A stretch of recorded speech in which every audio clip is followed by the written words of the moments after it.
Communication, marketing, recrutement. Vos besoins ont des solutions vidéo avec Décideur TV, le studio.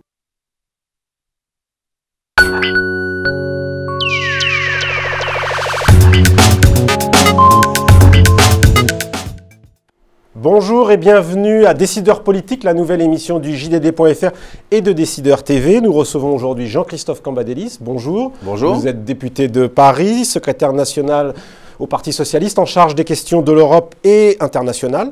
Avec vous, nous verrons bien sûr l'impact des élections allemandes sur la France qui ont lieu dimanche. Et puis nous verrons aussi la place de François Hollande sur la scène diplomatique. Et puis nous vous interrogerons aussi un peu sur les 1 an d'Harlem Désir à la tête du Parti socialiste. Caroline Vigoureux a scruté pour nous Internet et elle a vu tout ce qu'on dit de vous sur Facebook, sur les réseaux sociaux. Alors ma première question est simple.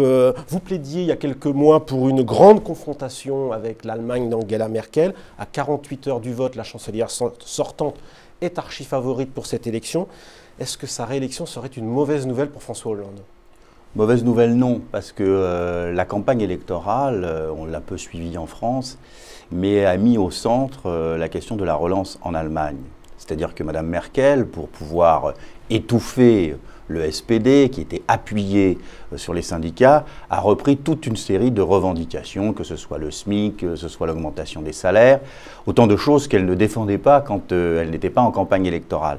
Et donc d'ailleurs, ça a provoqué en Allemagne un mouvement sur sa droite, sur la droite de la CDU, de petites formations politiques qui contestent l'orientation quasiment social-démocrate de Mme Merkel. Donc à la sortie de cette élection, du SMIC notamment, c'est ça ? à la question du SMIC, mais vous savez que ceci a des conséquences pour l'ensemble des salaires, que ce soit en France ou que ce soit en Allemagne. La question de la relance, la question du soutien à la jeunesse, etc. Donc à la sortie, si elle était élue, et j'observe que la situation est moins simple qu'on voulait bien le dire, puisqu'elle baisse dans les derniers sondages, le SPD monte, les Verts aussi, donc c'est le problème de la coalition, quel type de coalition, et non pas qui va arriver en tête. Enfin, de toute façon, si elle gagnait, elle serait dans une autre situation du point de vue de la campagne électorale et du point de vue du ralentissement de la situation économique en Allemagne.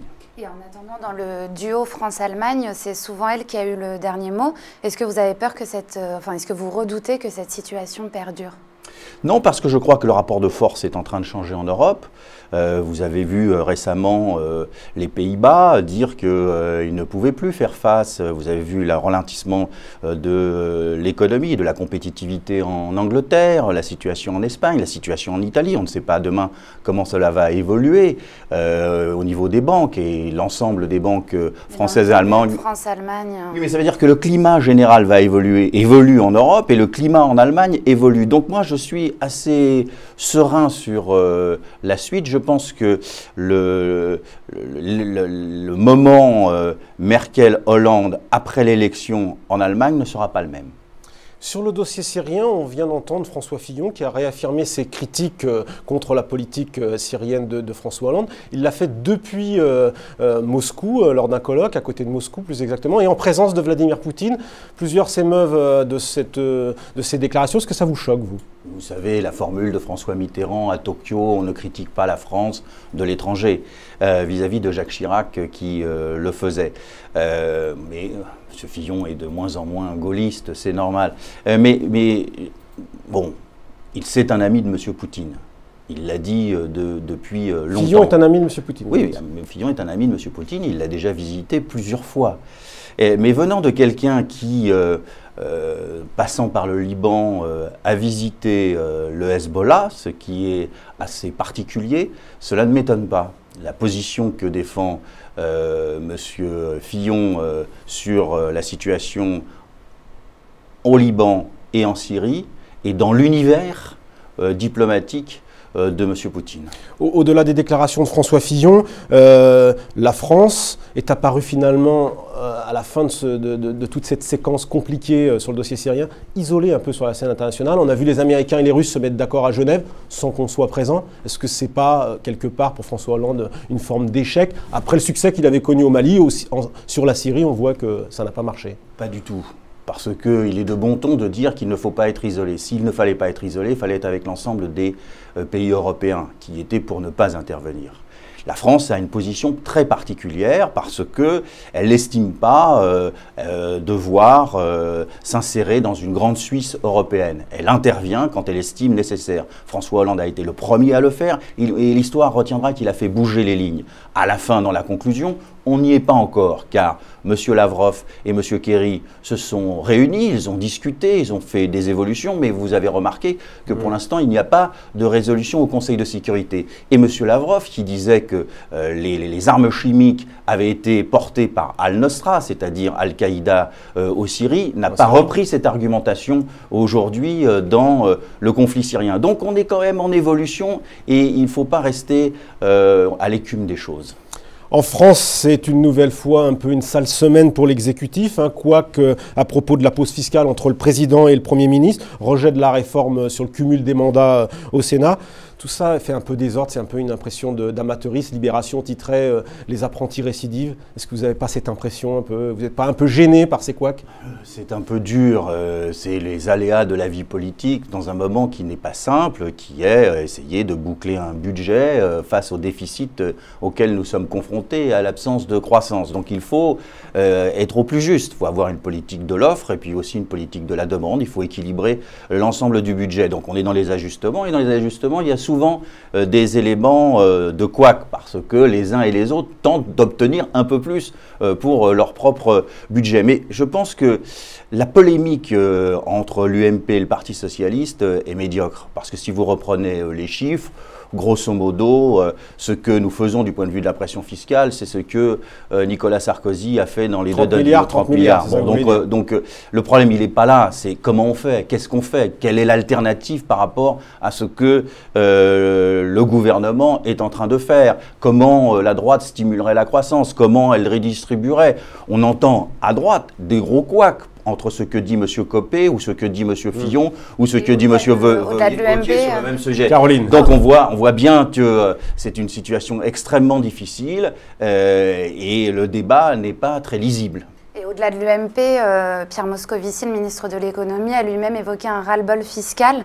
Est-ce que vous le ressentez sur le terrain? Moi, je ressens surtout le ras-le-bol du chômage. Peut-être que ceci explique cela. Quand on fait du porte-à-porte, puisqu'on prépare les élections municipales, quand on va dans des réunions, des fêtes de la Rose, j'en ai encore fait 3 dernièrement, on nous parle surtout du chômage, de la montée du chômage inexorable, des petites boîtes qui ferment. De cette pression fiscale c'est posé, évidemment, mais ce n'est pas posé dans les proportions qu'on note ici à Paris. Vous aviez dit il y a quelques jours, quelques semaines dans Le Monde que l'habileté ne suffira pas à François Hollande. Que lui manque-t-il pour être un président qui conviendrait à toute la gauche? La réussite, c'est-à-dire l'inversion de la courbe du chômage. De la courbe du chomage. Car si elle est là, et il semblerait que les éléments s'accumulent pour qu'elle soit là, je pense que la vision de François Hollande changera parce qu'on trouvera qu'il a une vision. En politique, c'est pas simplement la détermination, l'énergie, c'est aussi la vision et je pense que ceci est en train de mûrir. Vous avez déclaré à propos du premier secrétaire du PS, je cite, « Il faut que l'on retrouve vite le Harlem Désir qui fit les beaux jours de SOS Racisme ». Est-ce que vous l'avez retrouvé, ce Harlem Désir-là? Eh bien, il est en train de le faire. Ce n'est pas facile pour lui aussi parce qu'être un parti de gouvernement au gouvernement, c'est compliqué à se faire entendre. Et même au bout d'un an, c'est normal que le PS se cherche encore? Vous avez parfaitement raison, le PS se cherche encore et j'espère qu'il va se trouver. Alors cette semaine, Nicolas Sarkozy a fait sa première apparition sur le terrain hexagonal. Jusqu'à présent, il faisait des conférences à l'étranger, il était en Haute-Savoie. Vous croyez à son retour? Est-ce que pour vous, il serait un candidat redoutable en 2017? Le plus redoutable? Sarkozy, Fillon? Écoutez, on prendra celui qui sortira de leur primaire, mais moi je n'ai jamais douté du retour de Nicolas Sarkozy. Il était resté sur un échec et a mûri dans sa tête le fait de réussir ce que personne n'a réussi, à savoir de revenir à la présidence de la République après une défaite. Mais il est dans la revanche. Oui, alors le problème est, pour lui, c'est simple, c'est quel bilan, quel programme, quel homme. Cette équation, elle n'est pas encore là. Bon, j'ai bien vu qu'il ne voulait plus faire de la politique politicienne, c'est bien le moins quand on est candidat à l'élection présidentielle, mais on ne voit pas très bien où sont les failles de son quinquennat, qu'est-ce qui s'est passé, pourquoi a-t-il perdu. Il pense peut-être qu'il n'a pas perdu, mais c'est que la crise l'a battu.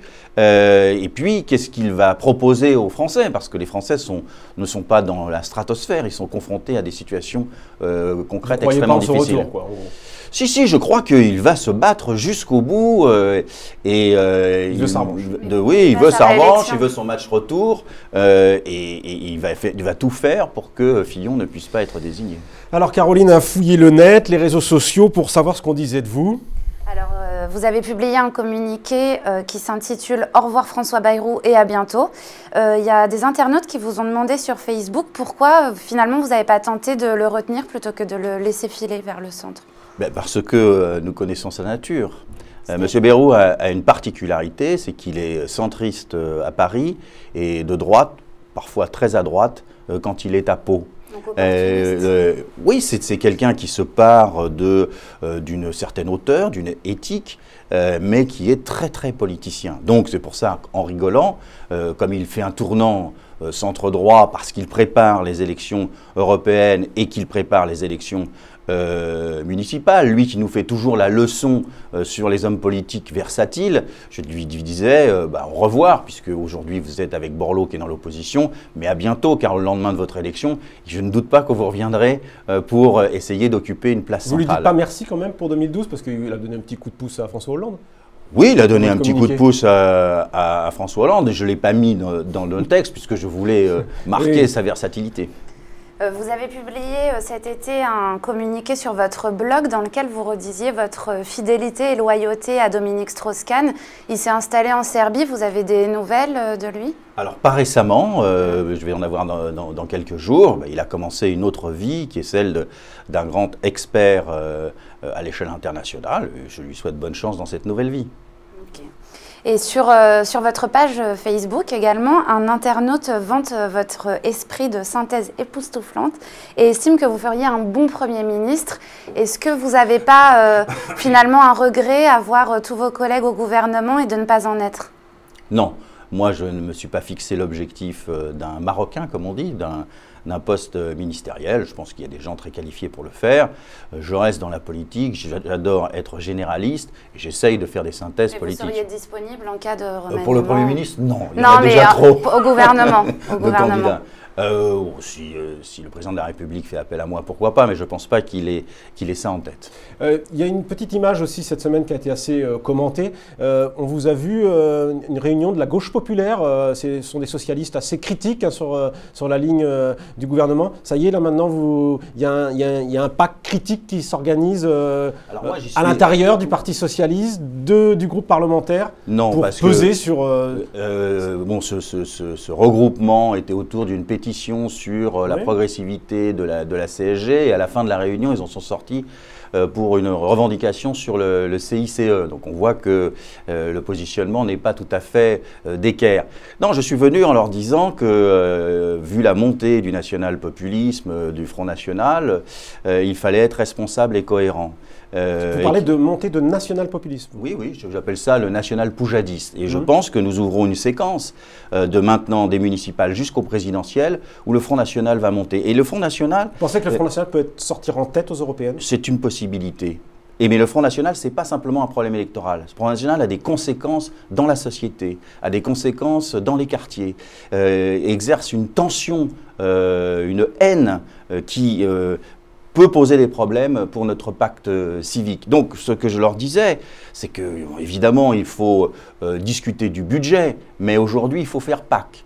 Il faut être cohérent, il faut se regrouper, et que j'étais là venu pour les écouter et pour remailler. Je pense qu'il ne faut pas aiguiser les divergences, qu'il faut remailler les positions à l'intérieur du Parti socialiste. Sinon, ça ouvre les voies, la voie à une Marine Le Pen qui serait haute et qui prend aussi un peu des électeurs chez vous? Bien sûr. Aujourd'hui, vu la crise à droite, et les problèmes politiques et stratégiques, il n'y a que le Parti socialiste pour tenir la Maison France. Merci Jean-Christophe Cambadélis et à la semaine prochaine pour une nouvelle édition de l'émission Décideurs politiques.